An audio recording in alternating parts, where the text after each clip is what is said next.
Good to meet you at last. Show's Moshville Times, and I'm here with Peej. Am I saying that right? Peej. See, I'm terrible at reading. I'm much better listening. But yeah, really good to meet you face to face at long last. I last saw you all back at Bloodstock. Okay. Yeah, so I saw you on stage there. I was down there with a beer in hands when I was down there working Bloodstock in 2021. Nice. Nice. I understand that was like you guys' first proper gig. Yeah, that was our first ever live show as PRF. Yeah. How was that? That was insane. That was crazy. Like we didn't even know we were playing with it. It had been mentioned to us about a month before, and then nothing ever came of it.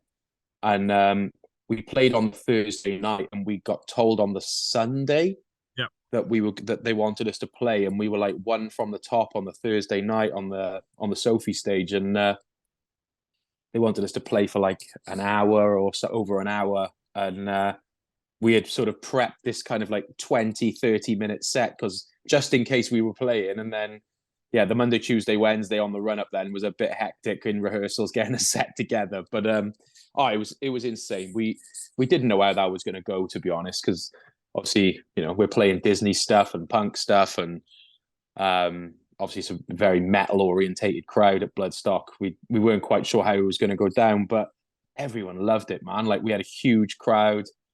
Matt's not the giggle. And they're very geeky as well, which I think fits right into the TV orientated genre at the time. I loved it myself. One of the few bands I kept most of, because working on the interviews, I was stuck backstage most of the time interviewing bands. But it was so the last few years, obviously you guys are kind of gone, your last 2 years. You guys are kind of carried on going. It's not yet plateaued, is it? It's you carrying on going upwards. Oh, it's just doing this at the minute, man. It's insane. Like the way things are going, it's blowing us away on a weekly basis at the minute. It must be good. I mean, the one bit that I've always sort of run through my brain is like, how have you got away with it with Disney? Disney shut people down so quick, and they do. But we like in terms of the music side of things and the streaming and everything, we pay cover licenses for every song, so that every stream that we get, the original writers and artists and composers, they get their money before we see anything. So we're totally above board with everything in terms of with everyone, not just Disney, everything. The Disney albums we actually had cleared by Disney. We got a contact in Disney, who checked them over and checked over things like the album artwork and stuff, because we were kind of parodying Disney characters on the artwork and stuff. We actually got it cleared by them, so that was pretty cool. I must be loving it. They must be raking it in a little bit themselves at the moment. I know, right? Yeah, making a little bit extra on top. Yeah. Surprised you've not been asked to jump onto a Disney Channel yet with a little show of your own. That'd be good. That'd be good. Be down with that. Disney, if you're listening, get it done. US tour as well. So that was supposed to be last year. We were supposed to go, I think it was October time. We had a few issues with the visas on that. So we were we had obviously had all the visa applications going through, and it was they were just taking so long that we were getting closer and closer and closer to going without visas.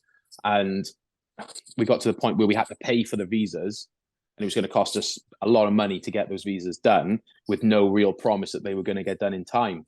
So it was, do we pay the money and potentially not be able to go and lose the money, or do we hold on to it, postpone the tour, and then get back out there then when we've got the visas already in place, So we went with that option in the end, and it ended up during that time, the time that we would have spent in America, we actually did the new album. So it's we've used the time wisely there. It's kind of while you're doing the rounds of us media a lot at the moment. Yeah, based on musicals now as well. been listening to a bit in the car. Oh yeah, yeah. I'm very impressed. I can't help, for someone that's a metalhead, it's okay, amazing how often I find myself singing along when I'm sat in the car. yeah, It's, yeah, of course, like of my age group, I grew up like the 90s and the early 2000s kind of punk rock sound. That's kind of my gateway to metal. yeah, yeah, So yeah, that's probably why you went down so well at Bloodstock. yeah, Um, 100%. and it just sucks you in every time. Okay. And it's also, of course, it's stuff I can listen to with the wife. She doesn't mind. Usually it's turn that angry music off. So it's fantastic. How did you go through the choice of the tracks you were going to go through? So And who does that? Is it a team effort or just yourself? yeah, we do that between us. Like it's a very methodical process, to be honest. I mean, what we tend to do is it's the same with the Disney, the Disney stuff and anything else that we're doing. We look at, for example, with this album, which musicals are trending, or which musicals are getting the most streams or the most watches or have got the most publicity. And then we'll look at the soundtrack for that musical and see which tracks people are liking the most. So, whether that's on YouTube or Spotify or just there's just like a general, if any of them got viral or anything like that, then we just pick the ones that are being played and listened to the most. It must be nice though when you find that your numbers are creeping up as well, when you're playing those tracks. Absolutely. Have you got, with doing this sort of thing, have you got like any kind of like aspiring musical ambitions yourself, with going down this route? Is it something you've wanted to do yourself, or is it just like a bit of fun at the moment with converting them into the punk rock sound? What, with in terms of a musical, you mean? I mean, you yourself as a singer, is it, because musicals are always a big thing for somebody that's got a voice. Yeah. To be honest, no, it's not anything I've ever really considered. To be honest, I'm not a huge musical fan. I've seen a couple. Like I really enjoyed Jersey Boys. Jersey Boys was class. And I've watched things like School of Rock musicals and stuff, but the more kind of the more traditional musicals are not kind of my thing, really. And I feel a little. I'd be a little lost on stage without holding a guitar, to be honest. Okay, we'll go back to the guitar sound then. You guys obviously being the punk rock scene. What was the band before? Because you mentioned this is that was the first gig you played earlier on as PRF. So who were you before? Oh, so I mean, PRF wasn't anything before. We've all just been in separate bands previously. I know that the other boys, they have played, they did play in a band together, back in the early sort of 2000s times, back in the yeah, they were doing like the punk stuff. And yeah, we all just came together. We were all kind of friends that we knew each other through other people and stuff. And I worked on just like a little YouTube project with Cobb at one point, and then it all just kind of happened. We all kind of got together, and I think Benj had the initial idea about what we were doing, and then it just we started doing what we were doing, just chucking some videos up on YouTube, and then lockdown happened, and we put our foot on the gas because we had nothing else to do, to be honest. Oh, well, yeah, lockdown was kind of your making, really, wasn't it? A lot of bands were struggling at the other ends, but you guys kind of took off.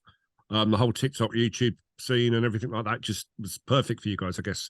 Yeah, it was. It was ideal. Like everyone was at home. Yeah. Everyone was. TikTok had just sort of become a thing. You had parents at home. You had kids at home. No one could leave the house.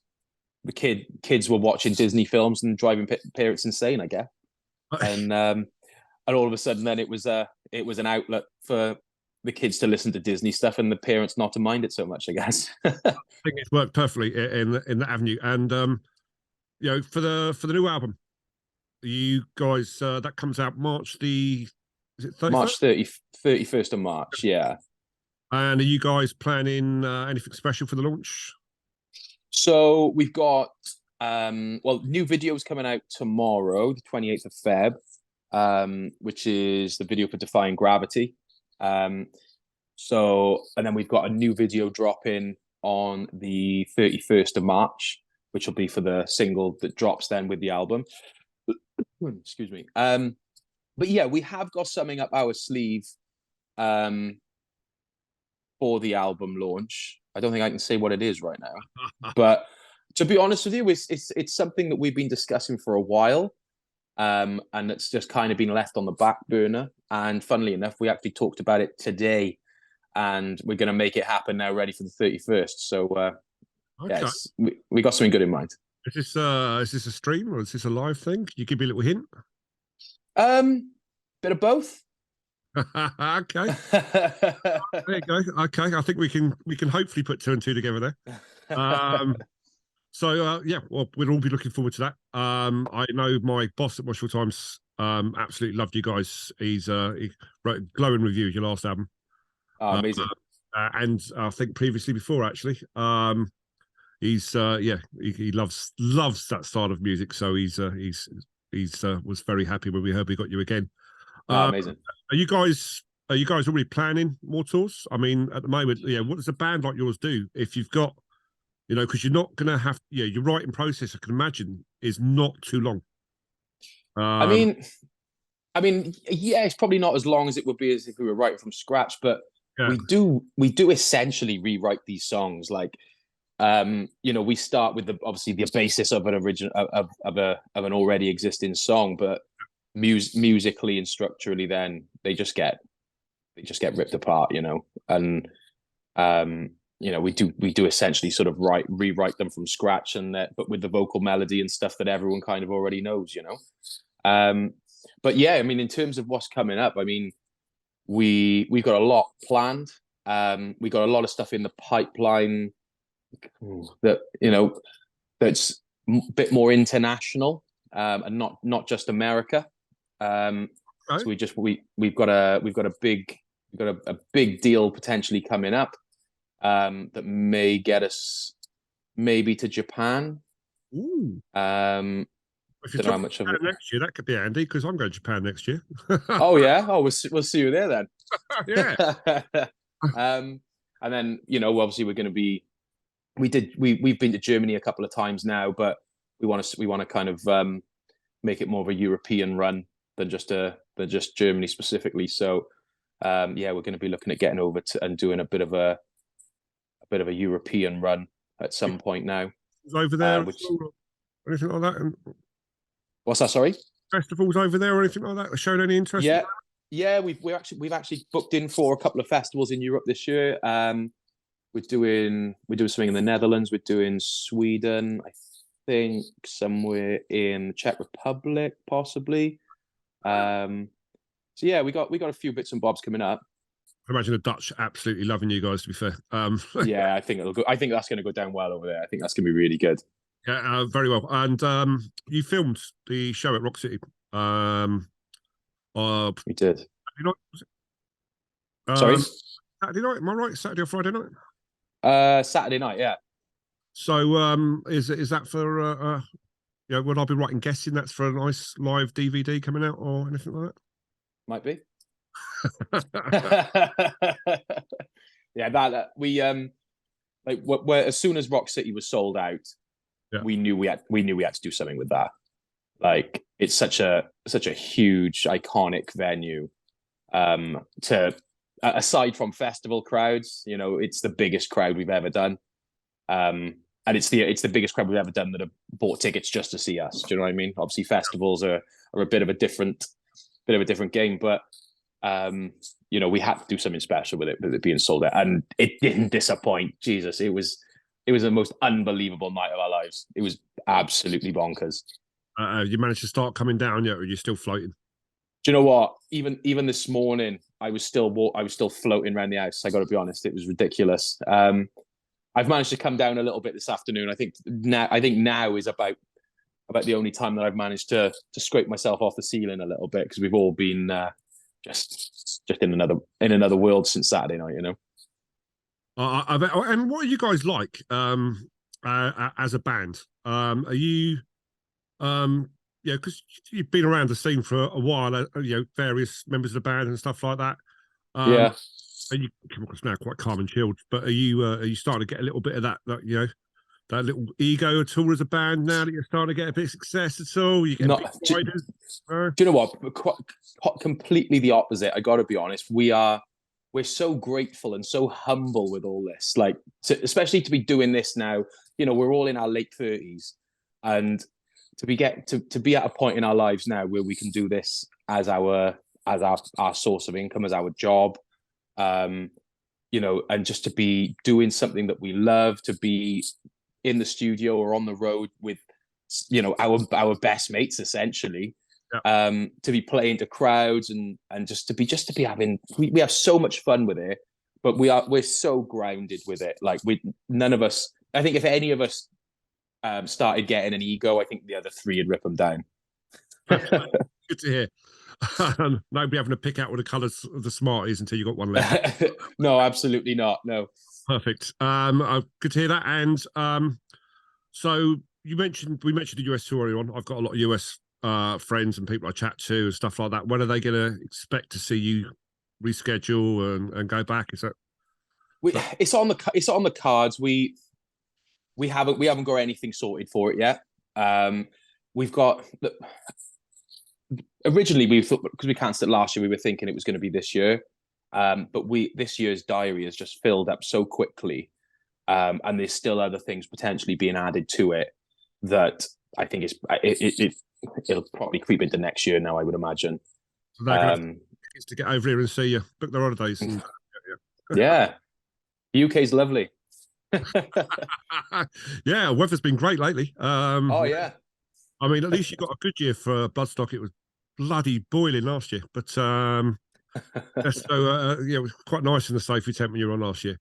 Do you feel there was like a little boost given to you by Bloodstock, just because that's kind of our interest here? 100%. Like, we owe a lot to the Bloodstock team, Vicky and Alan, and everyone associated with Bloodstock. We're so grateful to them for taking it. Our agent at the time, he was like, "Hear me out. What do you think of these?" And they trusted him, and they took a risk. And we're still like meeting fans and speaking to people now that are like, first time I ever saw or heard of you was at Bloodstock, and like we back. So yeah, it's yeah. So we do that. We're eternally grateful to the Bloodstock team. We see and speak to Vicky and Alan quite often at festivals and stuff, and they're such nice people, and we owe them a lot. I think a party band, so to speak, an event like that, because it's you basically got heavy growls and screams all day long. And a party band like that, I think it gives it that something different. It is 100%. I mean, it's a bit of light relief, I think, isn't it? If you at a metal festival, like you said, it's just constant metal. You need that. It's just that breather, isn't it? Stupid and have a bit of a dance. The new album obviously is hitting March 31st. Is it literally just that? Have you got another one already in the works? Because I should imagine you are a bit of a fan. No, we are, but nothing. No other albums ready yet. There's discussion. We're always having discussions on what the next one could potentially be. But maybe with the Japanese market creeping in now, there is talk of doing things like anime. I had a little link. I was trying to think when you said Japan earlier on.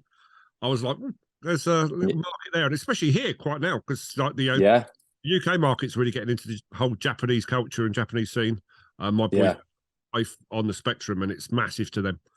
Okay. So hearing you're in Japan, that would get them even more excited. I think I very much look forward to seeing you in the future. Thank you. Have you got what dates have you got left on your UK tour? So UK tour now this week. Well, we're doing Bristol on Thursday. We got Birmingham on Friday and Glasgow on Saturday now this week. Then we've got a couple of weeks off actually. And then 24th, 25th of March, we are doing Liverpool and Cardiff. The following weekend, then we're doing Dublin and Belfast. Should be a laugh. Oh yes. Then that's the kind of end of the tour. Then we start the kind of festival run then. We're doing Takedown Festival in Portsmouth. We're doing Teddy Rocks in Dorset. Then we got some of the European festivals coming in then as well. And then we've got the tour at the end of the year then as well, which is just the stage we're going through tour. And we got some exciting things planned for that. It's going to be visually, it's going to be very different. It's not going to be a conventional kind of show. Okay. We've got some really cool ideas for that, which we'll keep under our hats for now. But we got some big shows. This tour starts on the 19th of October in Bristol, and then it goes on until the 4th of November, which finishes then in Birmingham, all over the UK. Big venues this time. They're all kind of 1,500 plus venues. So it's going to be some big shows. Tickets are on sale now. So they're available. You can check our socials, and there's always links to take you to the ticketing agencies for that. But those tickets are selling fast. I mean, obviously this current tour sold out pretty quickly. So we're not expecting this one to hang about too long either.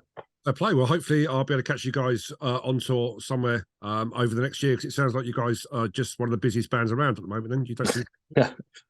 We like to keep busy. Yeah, it's been absolutely lovely talking to you. Thank you, man.